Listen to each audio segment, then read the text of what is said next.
정약용이 전하는 삶의 지혜 깊이 확장하여 있다. 나이가 들수록 삶이란 무엇인지, 나는 어디로 가고 있는지 고민하게 됩니다. 젊을 때는 그저 앞만 보고 달려왔던 길이었지만 시간이 흐를수록 한 걸음 한 걸음의 무게를 느끼게 됩니다. 무엇이 옳은 것인지, 어떤 길이 진짜 내 길인지 묻게 됩니다. 조선 후기 모든 것이 불확실하고 혼란스러웠던 시대에도 그런 고민을 품고 살아간 사람이 있었습니다. 그 사람은 바로 다산 정약용입니다. 정약용은 관직에 오르고 유배를 겪으며 세상의 부조리를 누구보다 깊게 바라봤습니다. 그러면서도 스스로의 마음을 다잡고 세상을 바로잡기 위해 배움을 멈추지 않았습니다. 그가 남긴 말과 글은 오늘날을 살아가는 우리에게도 커다란 울림을 줍니다. 오늘은 정약용이 전하는 삶의 지혜를 하나하나 깊이 있게 풀어보겠습니다. 하나, 올곧은 마음을 지켜라. 정약용은 마음의 중심을 지키는 것을 삶의 가장 중요한 덕목으로 삼았습니다. 그는 마음이 바르면 말이 바르고, 말이 바르면 행동이 바르고, 행동이 바르면 세상이 바르다 고 했습니다. 삶은 외부 조건이 아니라 내 안의 마음가짐에서 시작된다고 보았습니다. 정약용은 젊은 시절부터 마음을 다스리는 공부를 중요하게 생각했습니다. 그는 스승 성호 이익의 영향을 받아 인간은 끊임없이 자신을 살피고 단련해야 한다고 믿었습니다. 관직에 있을 때는 부당한 명령에도 아첨하지 않았고 유배를 가서도 절망하거나 분노하지 않았습니다. 외부 상황은 바꿀 수 없어도 내 마음만은 내가 지킬 수 있다는 신념이었습니다. 마음 하나를 바르게 세우는 일이 결국 세상을 바르게 만드는 출발이라는 정약용의 철학은 오늘날에도 변함없는 진리입니다. 둘, 끊임없이 배우고 실천하라. 정약용은 평생을 배우고 연구하는 데 바쳤습니다. 그는 18년의 유배 생활 동안 무려 500여 권이 넘는 책을 썼습니다. 목민심서, 경세유표, 금음신서 같은 대표적인 저서들은 모두 유배 중에 집필한 것입니다. 정약용은 배움은 인간이 인간답게 살아가기 위한 기본이라고 믿었습니다. 그러나 그는 지식의 축적만을 목표로 삼지 않았습니다. 실제로 백성들의 고통을 덜어주는 현실적인 제도와 방법을 연구했습니다. 목민심서에서는 지방 관리가 백성을 어떻게 사랑해야 하는지, 어떻게 청렴하게 살아야 하는지를 구체적으로 제시했습니다. 금음신서에서는 억울한 죄를 당하지 않게 하기 위한 재판 방법을 제안했습니다. 그에게 학문이란 책상 앞에 머무르는 것이 아니라 사람을 살리고 세상을 바로잡기 위한 도구였습니다.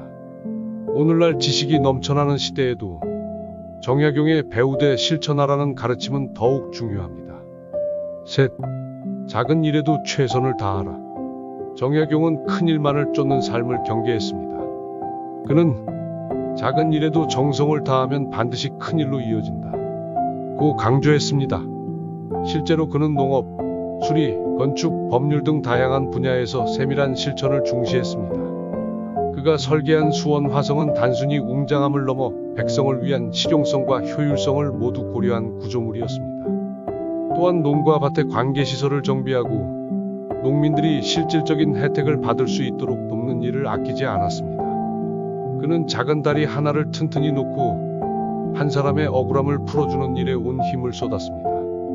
정약용에게 있어 위대한 일은 한순간에 이루어지는 것이 아니라 수많은 작은 일에 대한 최선의 축적이었습니다.